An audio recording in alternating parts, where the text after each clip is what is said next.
እሺ ተመልካቾች እንዴት ናችሁ?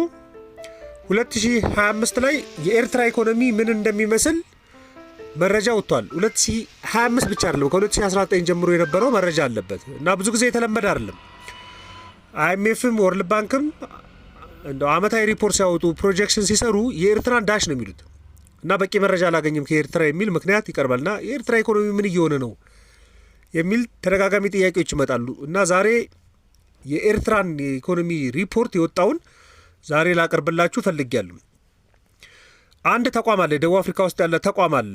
ኦልሞስት ላለፉት 18 ዓመታቶች ጥናት የሚያከናውን ተቋም ነው። 54ቱንም የአፍሪካ ሀገራቶች መረጃ ያጠቃልላል እና ከመቶ በላይ የዓለም አቀፍ ተቋማቶች ጋር በጋራ የሚሰራ አንድ ሪሰርች ተቋም ነው እና ኢን ኦን አፍሪካ ነው ION የሚባል ተቋም ነው እና የተቋም መረጃ ወጥቷል። መረጃዎቹን ያመጣው ከተለያዩ ተቋማቶች ሰብስቦ ነው። የሲአይኤ ወርልድ ፋክት ቡክ የሚወጣው ሪፖርት ከዛ ወስዷል። የወርልድ ባንክ ሪፖርትም ከዛ ወስዷል። የወርልድ ፖፑሌሽን ሪቪው ይሄ የህዝብ ቁጥርም ከዛ ወስዷል። የአይኤምኤፍም ሪፖርት አብሮ ጨምሮ ማክሮ ትሬንድንም ጨምሮ ትሬዲንግ ኢኮኖሚክስ የሚባሉ ዌብሳይቶች አሉ መረጃ የሚያጠናቅሩ ተቋማቶች። ከነሱም ወስዶ ነው ይሄን መረጃ ያጠናቀረው። ሁሉም የ2025 አይደለም። አንዳንዱ የ2024 ነው፣ አንዳንዱ የ2023 ነው። የ2019ም አለበት የኤርትራ ላይ። ይህ ዌብሳይት ያወጣው መረጃ ውስጥ አንዳንድ የሚያስገርሙ ቁጥሮች አሉ ኤርትራን መሰረት ያደረጉ። ግን የኢትዮጵያ መረጃ አለ፣ የሌሎችም ሁሉም የአፍሪካ ሀገራቶች መረጃ አለ እና የኤርትራን አቅርብላችሁና ኤርትራን ከጅቡቲ ጋር እያነጻጽር እንመለከታታለን። ከኢትዮጵያ ጋርም በተወሰነ መልኩ እናነጻጽራለን። መረጃ እንዲሆናችሁ ነው። እንግዲህ የኤርትራ ህዝብ 2025 ላይ 3.6 ሚሊዮን መድረሱን አቅርቧል። ብዙ ጊዜ የኤርትራ ህዝብ 3 ሚሊዮንና የሚባል በተደጋጋሚ የሚቀርብ ነበር። ኤርትራ ውስጥ ብቻ የሚኖረው ህዝብ ብዛት 3.6 ሚሊዮን ደርሷል እና የፖፑሌሽን ግሮዛቸው የህዝብ ቁጥር እድገታቸው በየአመቱ በ1.85 ነው። ይሄ በ1.85 እንደ ፈርቲሊቲ ሬት ልቆጥሩ ትችላላችሁ። አንድ እናት በአማካይ 1.85 ልጅ እንደማለት ነው። ደግሞ ለሁለት ልጅ ልታጠጋጉት ትችላላችሁ። በየአመቱ የሚያድገው በ1.85 ሆኖ አሁን 3.6 ሚሊዮን ደርሷል የኤርትራ ህዝብ። ከ3.6 ሚሊዮን ህዝብ መካከል ከተማ ውስጥ የሚኖረው ህዝብ ቁጥር 44 ከመቶ ነው። ይሄ ትልቅ ቁጥር ነው። ለአንዳንድ ሀገራት ትልቅ ቁጥር ነው። 44 ከመቶ 56 ከመቶ ስቲል በገጠር ነው የሚኖረው። ገጠር ማለት የገጠር ፎርማሊቲ የከተማ ፎርማሊቲን የማያሟሉ ቦታዎች ማለት ነው እና ስቲል ኤርትራ 44 ከመቶ ብቻ ነው ከተሜ ሆነው ሰዎች የሚኖሩበት ማለት ነው። በጣም የገረመኝ ዋጋ ንረት የ2019 ነው የወሰደው IOA። በዛ ወቅት ላይ የነበረው 1.3% ነው። ይህ እጅግ በጣም ትንሽ የሚባለው የዋጋ ንረት መጠን ነው። ኢኮኖሚያዊና ፖለቲካዊ ምክንያቶች ውስጡ ሊኖሩበት ይችላሉ። ግን እኔ መረጃ ነው ማቀርብላችሁ። በኋላ ኢትዮጵያና ጅቡቲን አሳያችኋለሁ። ስራ አጥነት 2004 ላይ በተወሰደ መረጃ 5.6% ነው። ስራ አጥነት እስከ 3 ከመቶ ተፈጥሯዊ ነው የሚባለው። እስከ 3 ከመቶ ከሆነ ተፈጥሯዊ ይባላል። ስራ አጥነት ዜሮ አይመጣም። ስራ አጥነትም እና 5.6 ከመቶ ነው። ይሄ በጣም ጥሩ የሚባል ስራ አጥነት ነው። ግን የትኛው ስራ ሆኖ እንደሆነ አላውቅም። የተቀመጠው መረጃ ነው ማቀርብላችሁ። የጂዲፒ ግሮዟ 2019 ያለውን ነው አሁንም ድረስ የወሰደው ወደ 3.8 በመቶ የጠቅላላ ሀገራዊ ምርት እድገት አላት እና ከጠቅላላ ከ3.6 ሚሊዮኑ ህዝብ ውስጥ የኢንተርኔት አክሰስ የሆነው ህዝብ ብዛት 20 ከመቶ ነው። 20 ከመቶ ህዝብ ብቻ ነው ኢንተርኔት አክሰስ የሚሆነው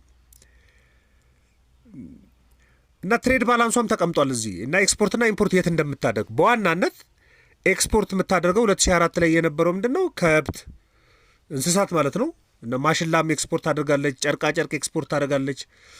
ምን እንደሆነ አላወኩም፣ ግን ደግሞ ምግብም ኤክስፖርት እንደምታደርግ መረጃው ያሳያል። እና ይህንንም ኤክስፖርት የምታደርገው ወደ ጣሊያን፣ ወደ ሱዳን፣ ወደ ዩኬም ኤክስፖርት ታደርጋለች። ለቻይናም ትልካለች፣ ለግብፅ፣ ለሳውዲ አረቢያ እነዚህን ግብአቶች ትልካለች። ደግሞ በምትኩ ወደ አገሯ የምታስገባው ደግሞ 2004 ላይ በተወሰደ መረጃ ነው ማሽነሪዎች እና ነዳጅ እና ምግብም ታስገባለች ይላል። ግን ምግብም እያስገባች ምግብም ትልካለች። እንደዚህ አይነት አጋጣሚዎች ሊኖሩ ይችላሉ። አንድ የምግብ አይነትን ልኮ ሌላ የምግብ አይነትን እንደማስገባት ቁጠሩት። እና ኢምፖርትና ኤክስፖርት በምታደርገው መካከል ኢኮኖሚያ ዝቅተኛ ስለሆነ ያለው ልዩነት በኔጌቲቭ 89 ሚሊዮን ዶላር። ምን ማለት ነው?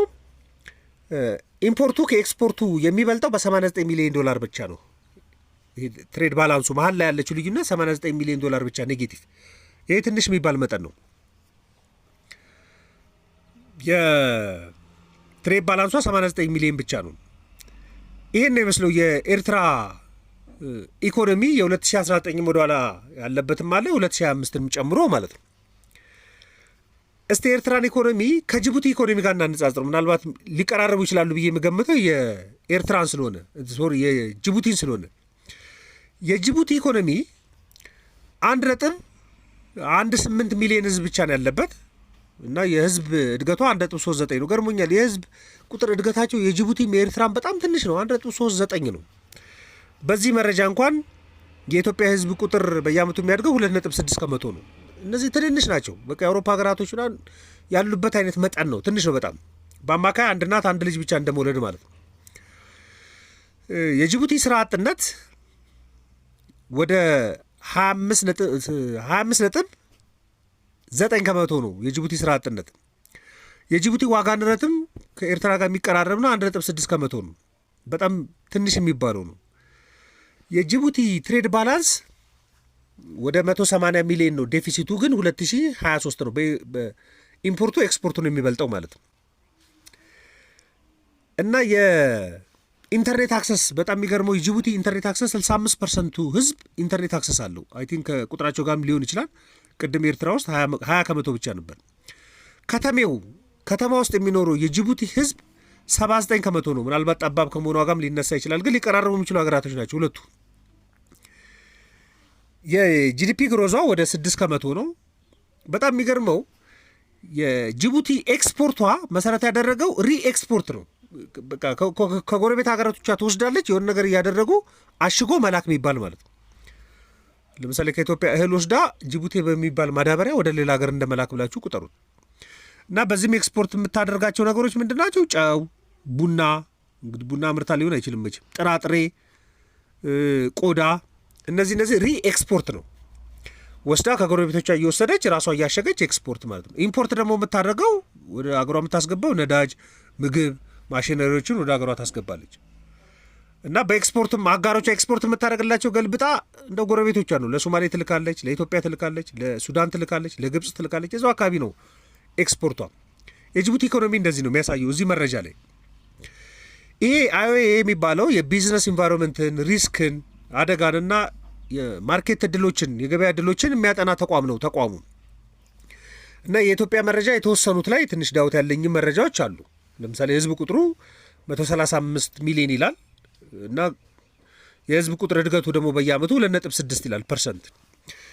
የከተማ የህዝብ ቁጥር ብዛት 24 ከመቶ ነው የሚለው። ዋጋ ንረት ቆየት ያለ መረጃ ነው የወሰደው። ግን አሁን ትናንትና እንኳን ታህሳስ ላይ መንግስት ያወጣው መረጃ 9.8 ነው የሚለው ፐርሰንት። ስራ አጥነት 2022 ላይ ነው ኢትዮጵያ ላይ የተወሰደው ወደ 18.9 በመቶ የደረሰ መሆኑን ያሳያል። ጠቅላላ ሀገራዊ ምርት ጂዲፒ እድገት 6.6 ከመቶ መሆኑን ነው የሚያሳየው። የኢትዮጵያ ትሬድ ባላንስ በጣም ሰፊ ነው። ኢትዮጵያ ኢምፖርት የምታደርገው ኤክስፖርት ከምታደርገው መካከል ያለው ልዩነት 2023 ላይ ያለው መረጃ ነው የወሰደው። ከዛ በኋላ ከ2023 በኋላ እንኳን ኤክስፖርቱ 8 ቢሊዮን ዶላርን ዘሏል። ስለዚህ እዚህ ላይ ያለውን ቁጥር ለመውሰድ ትንሽ ያስቸግራል። መሀል ያለው ልዩነት ወደ 12 ቢሊዮን ነው እዚህ የሚለው። ኢትዮጵያ ውስጥ ኢንተርኔት አክሰስ የሚለው ወደ 17 ከመቶ ህዝብ ነው ኢንተርኔት አክሰስ። ግን ሌላ መረጃ ላይ ያየሁት ምንድን ነው የሞባይል አክሰስ ወደ 71 ከመቶ ይደርሳል የሚል መረጃ ተመልክቻለሁ። ኢትዮጵያ ውስጥ ኢንተርኔት አክሰስ የሚያደርገው ግን 21.7 ከመቶ ነው። እንግዲህ አርባን ፖፕሌሽኑ ኢትዮጵያ ውስጥ 24 ከመቶ ነው። የአርባን ፖፕሌሽን የሚባለው ኦልሞስት 70 ምናምን ፐርሰንት አይሉ ደግሞ አርባን ፖፕሌሽን ስላልሆነ ኢንተርኔት አክሰሱ የዛን ያህል አይደለም። ኢምፖርት የምታደርገው ኢትዮጵያ ማሽን፣ ነዳጅ፣ ጨርቃጨርቅና ልብስ እና ምግብ ነኮችንም ይላል። ኤክስፖርት ደግሞ የምታደርገው ያው ወርቅ፣ ቡና፣ የእንስሳቶች የቅባት እህል እና ጫት እነዚህን ኤክስፖርት እንደምታደርግና ዋና ኤክስፖርቷ ስዊዘርላንድ፣ ሶማሊያ፣ ቻይና፣ ሱዳን ለሳውዲም እንደምትልክ ይሄኛው መረጃ ያሳያል። ግን በጣም የሚገርመው የኤርትራ መረጃ ብዙ ጊዜ ሀይድ የሆነ መረጃ ነው። ይሄ ኤግዛክት የሚባል መረጃ ላይሆን ይችላል። ወደ ኋላ 2019 ድም ወደ ኋላ ሸሸት የሚል መረጃ ስላለው ነው። ግን እንኳን ሃይላይት መረጃ መመልከት መጥፎ አይደለም። ይህ መረጃ ለእናንተ ሼር ለማድረግ ነው፣ ስለተመለከትኩት ነው። ማንኛውም ሀሳብ አስተያየት ካላችሁ ዘኢትዮጵያ ኢኮኖሚስት ቪው ቴሌግራም፣ ፌስቡክ ላይ ልትልኩልኝ ይችላላችሁ። ሊንኩንም ሄዳችሁ ማንበብ ትችላላችሁ። ለነበረን ቆይታ በሙሉ ከልብ አመሰግናችኋለሁ። መልካም ቀን።